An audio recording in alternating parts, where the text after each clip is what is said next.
우리에게 주신 하나님의 말씀을 함께 나누겠습니다. 다 같이 자리에서 일어나셔서 하나님 말씀 읽겠습니다. 출애굽기 19장 5절에서 6절의 말씀입니다. 출애굽기 19장 5절에서 6절 두 절의 말씀, 구약 111페이지에 있습니다. 우리 함께 하나님 말씀 읽겠습니다. 세계가 다 내게 속하였나니 너희가 내 말을 잘 듣고 내 언약을 지키면 너희는 모든 민족 중에서 내 소유가 되겠고 너희가 내게 대하여 제사장 나라가 되며 거룩한 백성이 되리라. 너는 이 말을 이스라엘 자손에게 전할지니라. 아멘. 할렐루야. 여러분 사랑하고 축복합니다. 이렇게 얼굴 만나게 돼서 다시 보게 돼서 너무 기쁘고 감사하고요. 늘 우리 하나님이 여러분과 동행해 주시고 풍성한 은혜를 누리는 여러분의 삶이 되시기를 다시 한번 축복합니다. 네, 오늘 말씀은요. 말씀의 제목은 말씀 묵상과 나눔의 공동체라는 제목으로 함께 은혜를 나누기를 원합니다. 네, 지금 많은 분들이 이 말씀 묵상을 하고 계신 걸로 알고 있는데요. 근데 말씀 묵상이라고 얘기했을 때 이 말씀 묵상을 개인 영성 훈련으로 이렇게 생각하시는 분들이 많은 것으로 압니다. 근데 여러분, 이 말씀 묵상을 통해서 어떤 유익이 있어요? 하나님과 깊은 교제를 나누게 되고, 그리고 예수 그리스도를 닮아가게 되고, 성령 충만을 경험하게 되기 때문에 이것은 개인 영성 훈련이다. 말씀 묵상은 개인 영성 훈련이다. 이렇게 생각할 수가 있다는 겁니다. 그러나 여러분, 말씀 묵상은 공동체 영성 훈련입니다. 개인 영성 훈련을 뛰어넘은 공동체 영성 훈련입니다. 말씀 묵상은 공동체가 함께 해야 하고요. 함께 나눠야 되는 거죠. 그러므로 이것을 가정 안에서, 또 여러분 회사 안에서, 또 여러분 사업장 안에서, 또 교회 안에서, 이렇게 소모임 안에서 말씀 묵상을 함께 실행하고 나누어야 되는 것입니다. 목사님, 내 말씀 묵상하면서 내게 주시는 하나님의 음성을 듣고 주님과 교제하고 그렇게 하면서 내가 자라가고 성장해 나가는 거 아닙니까? 근데 왜 말씀 묵상을 공동체 안에서 하라고 하고 또 그 말씀 묵상을 나누라고 얘기합니까? 이런 질문을 여러분이 하실 수 있어요. 이제 말씀 묵상을 조금씩 시작하시는 분들이 여러분 안에 있을 겁니다. 그러나 말씀 묵상을 나누어야 된다라고 하는 그 필요성을 느끼시는 분들은 많지 않을 거예요. 왜 말씀 묵상을 나누는 것을 좀 어려워할까요? 그 이유는 여러분, 내가 말씀 묵상하는 것을 나누는 게 부담스럽잖아요. 내가 말씀 묵상을 잘 했는지에 대해서 거기에 대한 두려움도 있고요. 또 내 삶을 나눠야 된다는 것에 대한 그러한 어려움과 부담감이 존재합니다. 그리고 무엇보다도 내가 나누려고 하는 그 공동체에 들어갔을 때 그 사람들하고 친밀하지 못하고 어색하고 또 신뢰하지 못하는 관계에 있다 보면은 묵상 나눔이 어려워지는 겁니다. 그러나 그럼에도 불구하고 공동체 안에서 말씀 나눔은 반드시 필요합니다. 왜 공동체 안에서 이 말씀 나눔이 필요할까요? 이 질문에 우리가 답하기 위해서는 먼저 왜 공동체가 중요한가? 왜 공동체가 중요한가에 대해서 좀 살펴보도록 하겠습니다. 왜 공동체가 중요할까요? 왜 공동체가 중요합니까? 그 이유는 하나님이 공동체의 하나님이시기 때문에 그렇습니다. 하나님은 공동체의 하나님이세요. 하나님이 공동체의 하나님이세요. 공동체의 기원은 뭡니까? 바로 삼위일체 하나님이십니다. 하나님은 성부, 성자, 성령으로 구분되지만 친밀한 사랑의 연합으로 하나이신 분이에요. 이것을 교리적으로 삼위일체라고 얘기를 합니다. 이렇게 삼위일체는 삼위 하나님은 공동체로 존재하시죠. 공동체로 존재하신 하나님은 또한 자신이 창조한 사람들도 공동체로 존재하게 하셨습니다. 하나님은 인간을 하나님의 형상으로 창조하시면서 남자와 여자로 창조하셨어요. 그러면서 관계적 존재로 만드셨습니다. 인간은 사회적 존재이고 관계적 존재예요. 절대로 혼자 살아갈 수가 없습니다. 하나님과 나와의 관계, 그리고 나와 이웃과의 관계, 그리고 나와 자연과의 관계, 또 나와의 관계도 있어요. 그런 관계를 맺고 살아가는 존재예요. 절대로 혼자 독불장군은 있을 수가 없습니다. 또한 여러분, 하나님은 가정 공동체를 창조하셨잖아요. 아담의 몸으로부터 하와라는 또 하나의 생명을 만드셔서 한 몸 된 관계를 누리게 하시는 가정을 만드셨습니다. 그런데 여러분, 인간이 죄로 말미암아 그 관계를 죄를 범함으로 모든 관계와 공동체가 깨어지게 됐습니다. 그래서 하나님은 깨어진 하나님의 형상과 공동체를 회복하기 위해서 또 다른 공동체를 세우셨죠. 그 공동체가 뭡니까? 바로 이스라엘 민족입니다. 이스라엘 민족이라는 공동체를 세우셨어요. 그러나 이스라엘 민족 공동체도, 이스라엘 나라도 하나님 앞에 범죄합니다. 하나님을 사랑해야 되고 이웃을 사랑해야 된다라고 하는 그 하나님의 명령을 지키지 않아요. 그래서 결국 사명을 감당하는 것에 실패하게 되죠. 그래서 하나님은 결국은 예수 그리스도를 이 땅 위에 보내주셔서 예수님의 십자가로 우리의 모든 죄를 용서하시고 예수님의 부활하심으로 말미암아 사망을 이기시고 우리에게 영원한 생명, 영생을 선물로 주시는 줄로 믿습니다. 그리고 영원한 나라, 천국 공동체를 주신 거예요. 천국 공동체를 주신 거예요. 그 하나님 나라 공동체에 들어올 사람들이 누구예요? 바로 예수님이 선택하셨던 12제자를 위시한 바로 제자로 부름을 받은 저와 여러분들입니다. 그 제자 공동체가 예수님이 승천하신 다음에 성령을 받고 그리고 교회 공동체가 된 것입니다. 교회 공동체. 그러니까 여러분, 교회 공동체는 한 분이신 삼위 하나님과 세상에 대해서 사랑하고 섬겨야 될 사명을 가지고 있는 거예요.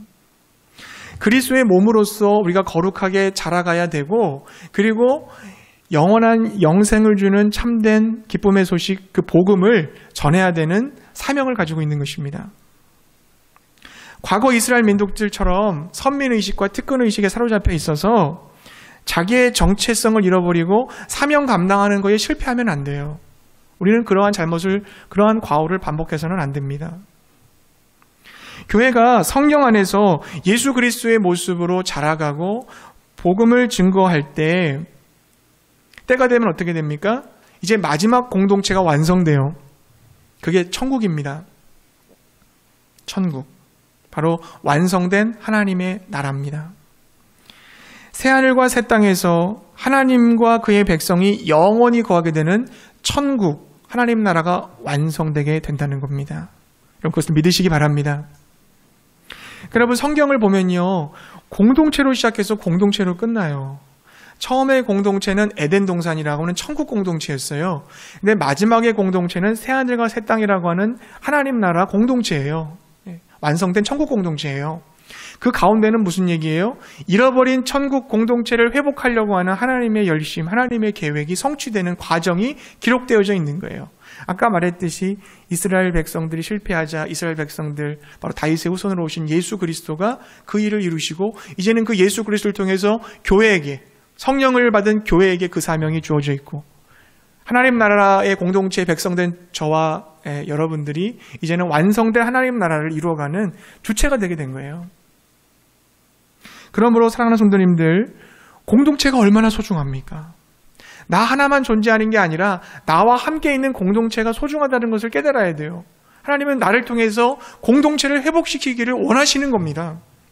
나 하나 개인적인 영성생활 잘하고 내가 하나님과 교제하고 내가 성숙하고 내가 나 혼자 전도 잘하고 이런 것을 하나님이 원하시는 게 아니에요. 나를 통해서 부족하고 연약한 사람들이 있다면 같이 하나가 돼서 함께 지어져 갈 수 있도록, 함께 세워져 갈 수 있도록, 함께 사명을 감당할 수 있도록, 그래서 천국 공동체를 계속해서 확장되게 할 수 있도록 하는 것이 하나님의 뜻이라는 것을 믿으시기 바랍니다. 여러분, 그렇다고 한다면 이 공동체를 세우기 위해서는 뭐가 필요할까요? 공동체를 세우기 위해 뭐가 필요해요? 공동체를 세우기에 바로 말씀이 필요한 것입니다. 말씀. 여러분, 에덴 동산에 말씀이 있었습니까? 말씀이 있었잖아요. 하나님께서 모든 피조물을 말씀으로 창조하셨어요. 그리고 아담과 하와에게 첫 번째 말씀, 너 선악과 먹으면 안 된다. 하나님과 피조물 세계를 갈라놓는 구분점을 말씀으로 주셨어요. 그러나 여러분, 그 말씀에 불순종해서 타락하잖아요. 하나님께서 인류를 구원하기 위한 계획의 일환으로 이스라엘 백성들을 불렀다고 그랬잖아요. 그들을 애굽에서 건져내서 출애굽시키셔서 가나안 땅으로 향해 가시는데 그 여정 속에서 하나님이 그들에게 말씀을 주셨어요. 신의 산 언약이라고도 하는 대표적인 십계명을 주셨고, 근데 십계명뿐만 아니라 그들이 구체적으로 지킬 수 있는 율례들도 주셨잖아요. 그 율례를 보게 되면 사회법이 있어요. 공동체 간에 어떻게 살아가야 되는지 사회법을 주셨고, 그리고 하나님과의 관계를 계속 유지하기 위한 제사법을 주셨고, 하나님과의 관계를 유지하기 위한 성막을 주셨어요. 그리고 자연들을 어떻게 관리해야 되는지, 안식일, 안식년, 희년을 지키면서 자연을 좀 쉬게 해라, 자연을 잘 관리해라, 이런 의미로 자연과의 관계도 어떻게 누려야 되는지도 말씀으로 가르쳐 주셨어요. 그러니까 여러분, 율법이라는 것은 하나님과의 관계, 인간과의 관계, 자연과의 관계를 규정하는 말씀이에요. 죄로 물든 세상 나라와는 달리 하나님 나라 백성들은 그런 공동체를, 구별된 공동체를 이루며 살아가야 된다라고 하는 것을 가르쳐 주신 거예요. 하나님의 백성으로 살아가야 될 이스라엘 백성들의 정체성을 알려주는 말씀이 오늘 본문 말씀입니다. 하나님 나라 백성, 이스라엘, 너희들 하나님 나라 백성의 공동체로 어떻게 살아가야 되느냐? 오늘 이 본문이 말씀해 주신 거예요. 오늘 본문 말씀을 다시 한번 읽어보겠습니다. 출애굽기 19장 5절에서 6절, 우리 함께 한 목소리로 읽겠습니다. 세계가 다 내게 속하였나니 너희가 내 말을 잘 듣고 내 언약을 지키면 너희는 모든 민족 중에서 내 소유가 되겠고 너희가 내게 대하여 제사장 나라가 되며 거룩한 백성이 되리라. 너는 이 말을 이스라엘 자손에게 전할지니라. 아멘. 네. 이스라엘 백성이 누굽니까? 하나님의 소유라고 그랬어요. 이 하나님의 소유라는 말은 하나님의 보물이라는 말입니다. 하나님은 우리를 보물이라고 얘기했어요. 보석이라고 얘기했어요. 하나님의 소유라고 했고요. 그리고 제사장 나라라고 그랬잖아요. 이 제사장 나라라는 것은 뭐냐면 하나님과 다른 나라를 연결시키는 통로라는 거예요. 세상 사람들이 아직 하나님을 모르니까 너희들을 통해서 세상 사람들을 하나님 나라로 이끌어들여라. 바로 제사장 역할을, 그 연결하는 다리 역할을 감당하는 뜻이에요. 제사장 나라. 그리고 거룩한 백성이라고 그랬습니다. 거룩한 백성이라는 것은 세상의 논리를 따라 살아가는 백성들이 아니라 하나님의 논리를 따라 살아가는 백성들이라는 뜻이에요. 우리는 예수를 따라가는 사람들이지 세상을 따라가는 사람들이 아닙니다. 자, 근데 조건이 있어요. 그러한 놀라운 특권과 복을 누리기 위해서는 어떻게 해야 된다고 말씀하세요? 내 말을 잘 듣고 내 언약을 지켜야 된다. 하나님 말씀을 따라야 된다는 겁니다. 말씀에 순종해야 된다는 거예요. 근데 여러분, 이러한 이스라엘 백성의 정체성을 이스라엘 백성들이 유지했습니까? 못 유지했습니까? 유지하지 못했잖아요. 말씀을 불순종하지 않았습니까? 그래서 여러분, 그들의 가장 큰 잘못이 뭐냐면 성전을 지어놓고 성전에서 제사만 지내면 모든 죄가 용서될 것이라고 하는 착각이었습니다. 선지자들을 통해서 선포되어지는 하나님의 말씀에는 귀를 기울이지 않았어요. 성전 밖에서의 죄를 짓고 그 죄에 대한 죄책감을 덜기 위해서 성전에 모여서 제사를 지내는 데 더욱 열중했습니다. 그 결과 어떻게 됐습니까? 하나님께서 이스라엘 백성들이 우상 숭배하는 그 성전을 허물어 버리셨잖아요. 그리고 바벨론 포로로 끌려가게 하셨습니다. 그들이 결국 하나님 나라의 정체성, 하나님 나라 백성의 정체성을 잃어버린 거예요. 그 결과 심판을 당했어요. 자, 포로에서 돌아온 이스라엘 백성들은 성전과 성벽을 재건하기 시작합니다. 근데 그들이 정말 집중했던 것이 뭐냐면 말씀 부흥 운동이에요. 말씀에 집중하기 시작합니다. 하나님 말씀으로 돌아가자는 거예요. 우리가 왜 포로로 끌려가고 성전이 무너졌느냐? 말씀을 놨기 때문에 그렇다. 하나님 말씀에 불순종했기 때문에 그렇다. 그러니까 다시 회복하려면 뭐 해야 되냐? 말씀 붙잡아야 된다. 이 운동을 한 사람이 느헤미야와 에스라였잖아요. 근데 여러분, 또 문제가 생겨요. 시간이 지나니까 어떻게 돼요? 말씀을 너무 강조하다 보니까 말씀의 본질을 놓치고 말씀의 껍데기만을 붙들어요. 점차 배타적인 율법주의에 빠지고 맙니다. 바로 유대인들, 바리새인들, 서기관들이 그런 사람들이었어요. 예수님 당시, 예수님께서 이 땅에 오실 때는 유대나라가 로마의 속국으로 그런 통치를 받고 있었거든요. 근데 그때 당시에 유대인들은 어떤 사람들이었냐면 돈을 좋아하고 쾌락을 좋아하고 교만하고 자기 자랑에 휩싸인 사람들이었습니다. 정말 율법의 근본 정신인 사랑과 섬김과 인애와 긍휼을 잃어버리고 그냥 껍데기만, 나 이거 지키고 있어, 그러니까 난 거룩해, 넌 이거 못 지키니까 거룩하지 않지, 서로 막 편가르기를 하고 특권의식에 사로잡히고 남을 정죄하기 시작하고 그렇게 됐어요. 그래서 참 말씀이며 성전이신 예수님께서 오셔서 바로 12 제자를 세우시면서 새로운 하나님 나라 공동체를 만드신 겁니다. 그리고 예수님의 십자가와 부활 승천 이후에 성령을 경험한 제자들에 의해서 교회가 생기게 되어졌어요. 예수님의 천국 복음이 전파되기 시작했습니다.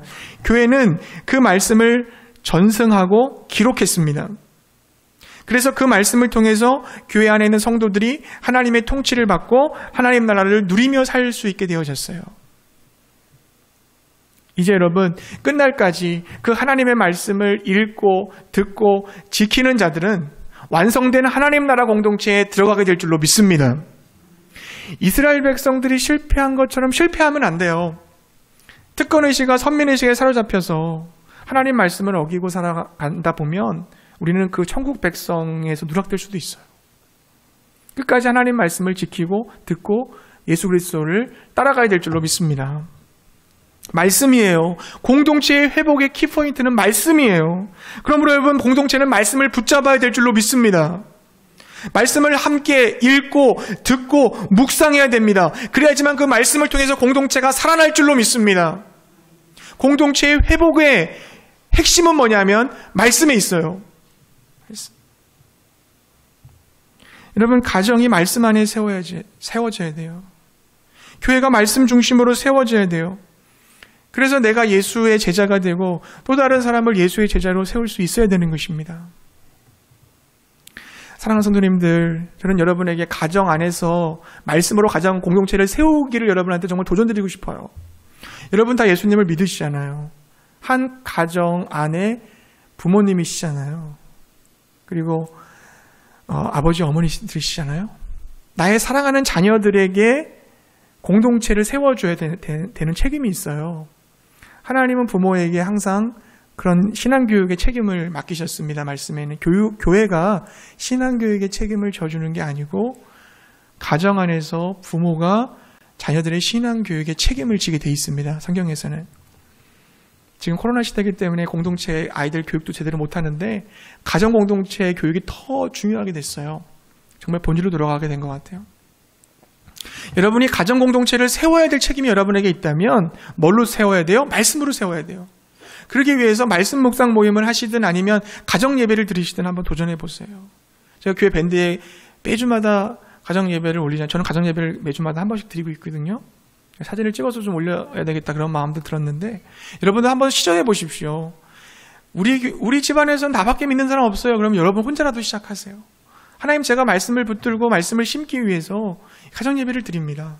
저를 통해서 내 자녀들이, 내 남편, 내 아내가 정말 다시 한번 예수님을 믿게 되고 회복될 수 있도록, 말씀 안에서 회복될 수 있고 세워질 수 있도록 역사해 주시옵소서. 여러분 혼자라도 시작할 수 있다라고 저는 봅니다. 여러분, 교회 안에서 제가 일으키고 있는 이 말씀 묵상 운동, 새로운 어떤 이벤트가 아니라 본질로 돌아가기 위한 몸부림이에요. 예수 제자가 되는 것이 신앙인의 본질이고, 예수 제자로서 삶에서 말씀을 붙들고 순종하고 살아가려니까 날마다 하나님 말씀을 붙들 수밖에 없는 거예요. 필연적으로 말씀으로 먹고 말씀으로 입고 말씀으로 거하기 위해서 우리는 하나님 말씀 묵상을 하는 겁니다. 그 묵상을 할 수 있도록 여러분을 격려해드리고 도전을 드리는 것입니다. 사랑하는 성도님들, 그 말씀 묵상 함께 해나갈 수 있기를 바랍니다. 그때 우리 각자가 회복되어지고 공동체가 회복될 줄로 믿습니다. 여러분이 직장에 계시다고 하면 직장 사업장에서 믿는 사람들이 누군가를 살펴보세요. 그 공동체, 그 직장을 주신 이유는 나를 통해서 그 직장을 변화시키고 하나님 나라로 만드실 하나님의 계획이 있는 거거든요. 그럼 어떡합니까? 나 혼자도 혹시 옆에 같은 동역자가 있으면 함께 모여서 기도 모임을 시작하고 말씀 묵상 모임을 시작하고 예배 모임을 시작하고 그래서 우리가 같이 회복되면서 공동체가 하나님 나라로 변화되는 것을 꿈꾸는 거예요. 하나님은 그렇게 공동체를 회복시키는 것으로 우리를 부르신 것을 믿으시기 바랍니다. 절대 나 혼자가 아니고 같이 나를 통해 함께 가는 공동체. 그런 꼭 기억하세요. 그렇다면 여러분, 공동체를 세워가기에 말씀 묵상을 실행하고 있는데요. 이 말씀 묵상을 구체적으로 우리가 어떻게 실행해 나갈 수가 있느냐. 이 말씀 묵상 실행을 위해서 말씀 묵상 나눔이 필요한 거예요. 말씀 묵상 나눔이 있어야 되는 겁니다. 하나님은 말씀을 개인에게도 주시지만 공동체에게도 주시는 거예요. 하나님께서 이스라엘 백성들에게 구약에 보면 그 구약의 말씀 보게 되면 주신 말씀 보면은 특정한 사람들에게 말씀 주시잖아요. 근데 특정한 사람들에게 그 말씀을 주셨지만 그 말씀을 받은 사람은 어떻게 합니까? 항상 공동체에게 선포해야 됐어요. 공동체에 선포해야 됐어요. 신약의 말씀도 마찬가지예요. 하나님의 제자들에게 그 말씀을 주셨지만 제자들은 공동체에게 선포했어요. 그걸 편지로 써가지고 회람하게 했어요. 교회들마다 보면서 그걸 읽게 했고 그것이 성경으로 지금 기록되어 있는 겁니다. 그러므로 말씀이라는 것은 나 혼자만의 것이 절대 아니에요. 공동체 모두의 것입니다. 여러분의 것이에요. 공동체가 함께 말씀을 해석하고 적용하고 함께 나누어야 되는 겁니다. 함께 헌신적으로 교제하며 섬겨야 되는 것입니다. 그래서 공동체가 함께 하나님을 믿고 하나님을 아는 일에 온전한 사람으로 성숙해 가야 될 줄로 믿습니다. 함께 말씀 안에서 자라가는 게 중요해요. 여러분, 내가 성숙했다는 것을 아는 것은 언제 알게 될까요? 내가 신앙이 성숙했다. 그것은 여러분 절대적으로 관계 속에서만 증명될 수 있습니다. 성령의 9가지 열매를 잘 살펴보세요. 다 관계 언어예요.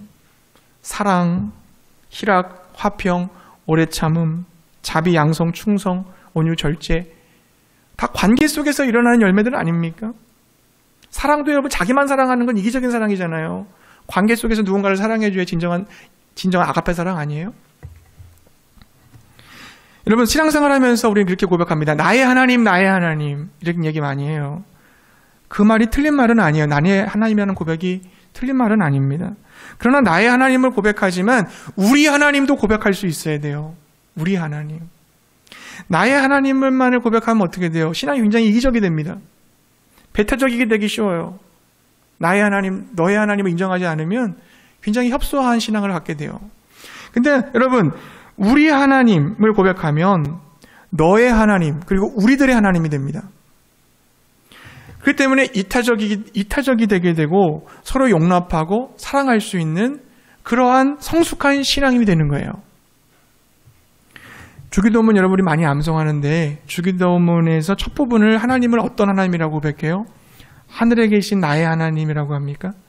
하늘에 계신 우리 하나님, 우리 하나님. 하늘에 계신 우리 아버지예요. 하늘에 계신 나의 아버지가 아니라 하늘에 계신 우리 아버지, 공동체 하나님. 하나님 아버지는 나만의 아버지가 아니라 너와 우리들의 아버지가 되시기 때문입니다. 그러니까 하나님의 관심은 늘 나를 축복하시고 나를 통한 이웃의 회복이에요. 공동체의 회복이에요. 이웃의 변화예요. 그러기 위해서 내가 받은 은혜, 내가 만난 하나님을 나눠줘야 돼요. 나눠줘야 돼요. 그리고 그 나눔을 섬김이라고 하는 그것을 공동체 안에서 실천해야 되는 거예요. 교회 공동체 안에서 우리는 섬김을 실천하는 거예요. 봉사를 실천하는 거예요. 깨달았고 만났던 그 하나님의 은혜와 감격을 나누는 거예요. 그렇게 말씀도 나누고 손과 발로 땀으로 나누고 우리 달란트로 나누고. 그러므로 사랑하는 성도님들, 말씀 묵상 나눔에 동참해 주시기를 바랍니다. 말씀 묵상 나눔을 할 때 내가 한 묵상을 점검은 받을 수 있어요. 우리는 유한하거든요. 부족하거든요. 내가 했던 말씀 묵상이 다 옳지 않아요. 다른 사람이 했던 말씀 묵상을 통해서 서로 보완해 볼 수 있어요. 서로 상호 교정해 줄 수 있어요. 또한 본문 내용을 풍성하게 이해할 수 있어요. 다른 사람의 삶 속에 역사하신 하나님을 경험할 수가 있습니다. 그리고 함께 나눌 때 지속적인 동기부여가 돼요. 혼자 나누다 보면 여러분 금방 그만두게 되고 지치게 됩니다. 근데 함께 나누는 공동체가 있게 되어지면 동기부여가 돼요. 아, 나도 해야지. 계속 해야지. 저 사람도 하는데 나도 해야지. 하다가 그만두면 안 되지.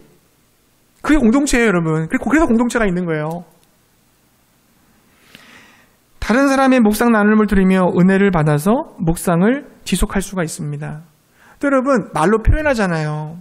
내가 묵상했던 은혜를 말로 표현하게 되면 90%가 기억돼요, 머릿속에. 90% 기억되니까 순종할 때 더 많은 열매가 맺혀지는 거예요. 얼마나 좋습니까? 여러분, 수요 기도회는요, 말씀 묵상 나눔으로 진행을 해요. 나눔으로. 수요 기도회 여러분 참석해 주시기를 부탁드립니다. 관계가 좀 꺼끄럽고 어려우신 분들도 있을 수 있어요. 거기 가기 싫다, 그 이상은. 근데 말씀 묵상을 하다 보면 그 관계가 부드럽게 변화될 겁니다. 하나님의 은혜 안에서 우리가 성장하고 성숙하니까 문제됐던 것들이 문제되지 않을 거예요. 모든 문제는 뭡니까? 우리의 미성숙 때문에 벌어지는 일들이거든요. 하나님은 여전히 그 자리에 계신데 우리가 미성숙해서 그 은혜와 그 축복을 못 받는 거, 못 누리는 거거든요. 그러니까 말씀 묵상을 통해서 은혜를 받으면 그런 문제들이 하나 둘씩 해결될 수 있다는 것입니다. 수요일 날 오실 수 있는 분들은요, 매일 성경의 수요일 본문을 묵상해 오시면 그걸 나눌 겁니다. 그리고 이제 주일 예배 때, 지금은 주일 예배 때 매일 성경 본문을 갖고 제가 설교하고 있지 않기 때문에 지금은 수요일 본문 말씀을 가지고 묵상 나눔을 하고요. 만약에 매일 성경에 있는 본문을 제가 설교하게 되면 그 본문 갖고 수요일 날 나눔을 하게 될 거예요. 그러니까 주일 설교 들었던 거를 다시 나누니까 더 여러분이 풍성하게 나눌 수 있을 거라고 생각을 하고 그렇게 진행을 합니다. 여러분, 그런 고민이 있겠죠. 말씀 묵상 나눔을 할 땐 뭘 나눕니까? 뭘 나눠야 됩니까? 마음에 와닿는 거, 감동받은 거, 의문점이 생기는 거, 새롭게 깨닫게 된 거, 그런 것들 나누는 거예요. 그리고 중요하다고 생각되는 거. 우리가 말씀 묵상할 때 두 가지 질문을 하라고 그랬잖아요. 하나님은 누구신가? 하나님이 나에게 주시는 교훈과 기대는 뭔가? 그럼 하나님이 누구신가를 찾는 걸 나누는 거예요. 하나님은 이런 분이십니다. 왜냐하면 본문 몇 절에 보니까 이런 말씀이 되어 있어요.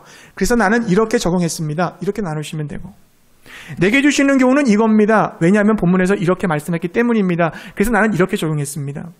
이렇게 나누시면 되는 거예요. 그리고 이런 말씀을 통해서 우리 공동체에게 주시는 하나님의 음성, 내 가정이나 직장이나 아니면 교회에 주시는 하나님의 음성을 함께 나눌 수가 있는 것입니다. 묵상을 나눌 때 몇 가지 유의사항만 좀 말씀드릴게요.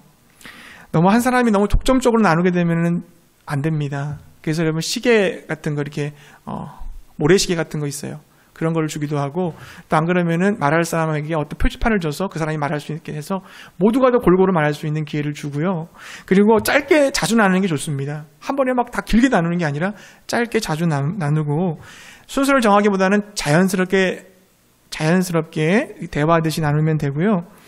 다른 사람 이야기하는 게 아니라 내 얘기를 하는 거고, 그리고 다른 사람의 나눔을 비판하면 절대로 안 됩니다. 그리고 우리 거기서 나눠진 내용을 다른 사람에게 이야기해서도 곤란하겠죠. 너무 비밀스러운 얘기를 나누면서 부담 주어서는 또 안 되겠고요.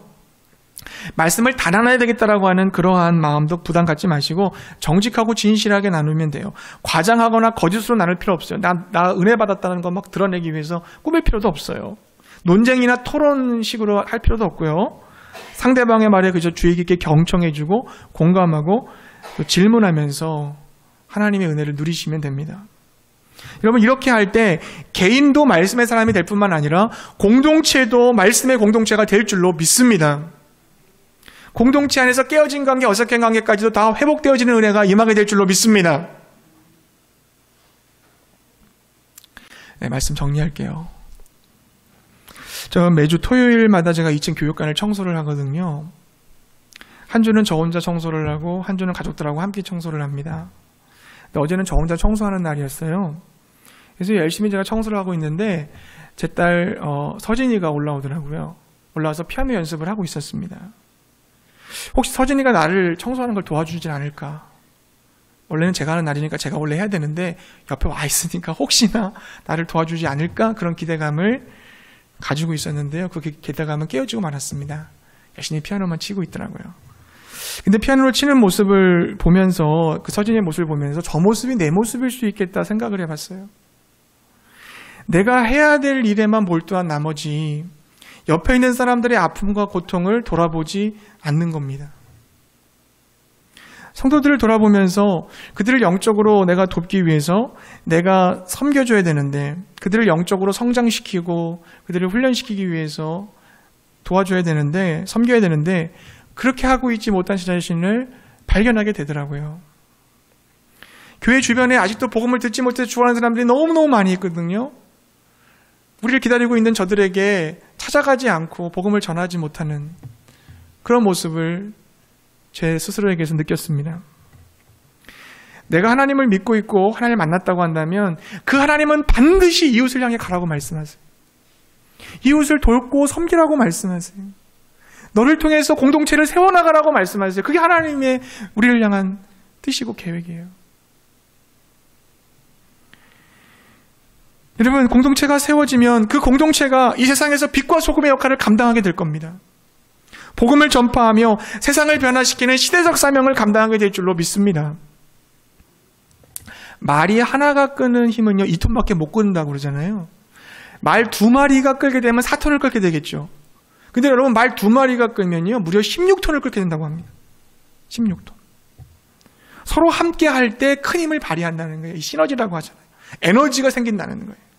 이와 같이 말씀을 함께 묵상하고 나눌 때, 그러므로 공동체가 세워지게 될 때 공동체는 놀라운 힘을 발휘하게 될 줄로 믿습니다.